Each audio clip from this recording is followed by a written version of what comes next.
Welcome to ప్రజాప్రతినిధి news.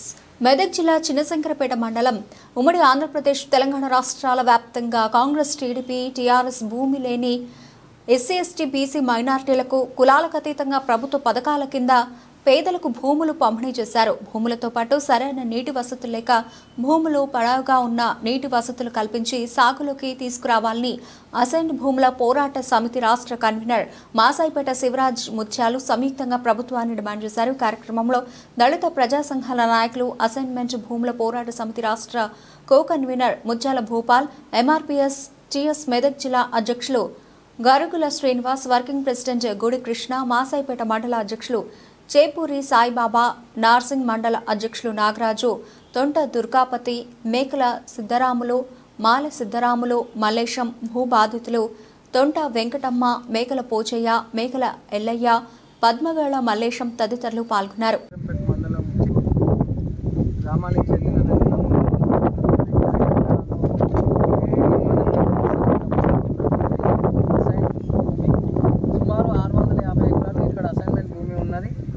దీనికి గతంలో ఇందిరమ్మ రాజ్యం నడుస్తున్న క్రమంలోనే అందరికీ నెల్లూరు జనార్దన్ రెడ్డి టైంలో పట్టా సర్టిఫికేట్ ఇచ్చి మాకు లోన్లు, ప్రభుత్వపరమైన బ్యాంక్ లోన్లు కూడా మాకు ఇచ్చారు.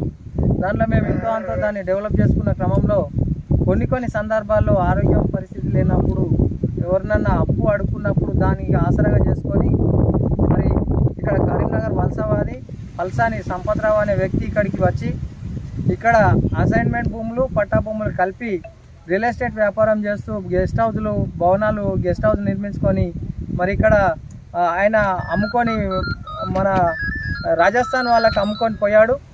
మరి ఇక్కడ మాకు జరుగుతున్న అన్యాయాలను మరి మేము ఎదిరించడానికి మేము రైతులందరం మూకుమ్మడిగా వచ్చినాము. ఆ సంపత్రావు, పల్సాని సంపత్రావుకు సంబంధించిన ఏజెంట్లు కొందరు ఇంతటితో ఆగకుండా ఎంతమంది రైతులను ఆసరాగా చేసుకొని వాళ్ళందరి భూములను అన్యాక్రాంతం చేయడానికి కంకణబద్ధులై ఉన్నారు.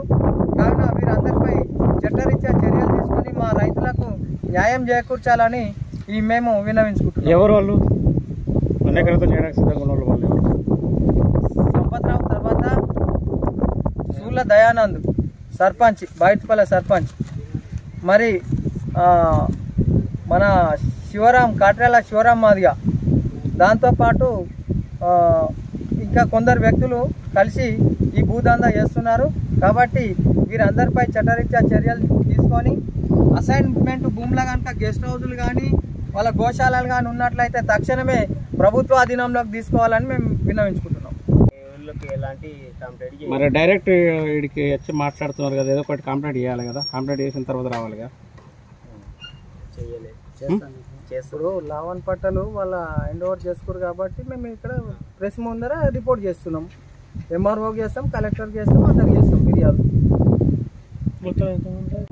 ఇవాళ ఇందిరమ్మ కాలం నుండి దళిత నిరుపేదలకు, ఎస్సీ ఎస్టీ బీసీలకు ఇచ్చినటువంటి పేదలైనటువంటి భూములకు ఇలా పరిరక్షణ లేకుండా పోయింది. ఇలా ఇందిరమ్మ కాలం నుంచి సాగు చేసుకుంటున్న భూములపైన రియల్ ఎస్టేట్ వ్యాపారులు కుమ్మక్కై, రియల్ ఎస్టేట్ వ్యాపారులు, రెవెన్యూ అధికారులు కుమ్మక్కై ఇలా పేద రైతులను ఏదో విధంగా వాళ్ళ అలసటను, వాళ్ళకు ఉన్నటువంటి వెసులుబాటుతనాన్ని చూసుకొని వాళ్ళకు ఎంతో కొంత చేతి పెట్టి రైన్ కింద వాళ్ళకు ఎంతో కొంత డబ్బు ఎరచూపి ఇలా మొత్తం భూములు లాక్కున్నటువంటి పరిస్థితి ఇలా శంకరంపేట మండలం సురారం గ్రామంలో మేము వెలుగులోకి రావడం జరిగింది. ఇలా భూములు పరిశీలించిన తర్వాత ఇలా కరీంనగర్ నుంచి వచ్చినటువంటి వలసవాది ఇలా సంపత్రావు ఆధ్వర్యంలో కొన్నటువంటి లీజుకు తీసుకున్నటువంటి భూములను వీళ్ళకు తెలియకుండానే రైతుల పేరు నుంచి మళ్ళీ పట్టా మార్పిడి కూడా తెలంగాణ ప్రభుత్వం వచ్చిన తర్వాత రైతులకు వెసులుబాటు, సాదా బైనామాలతోని వెసులుబాటు కలిగించినందుకు ఆ రూపంలో వీళ్ళ పేర్ల మీద లేకుండానే మార్చినట్టుగా సమాచారం ఉంది. కానీ దాన్ని మేము ఆర్టీఐ తరఫున, ఆర్టీఐ సమాచార హక్కు చట్టం ప్రకారం మేము ఆర్టీఐ పెట్టాం, చిన్నశంకరపేట మండలంలో పెట్టాం.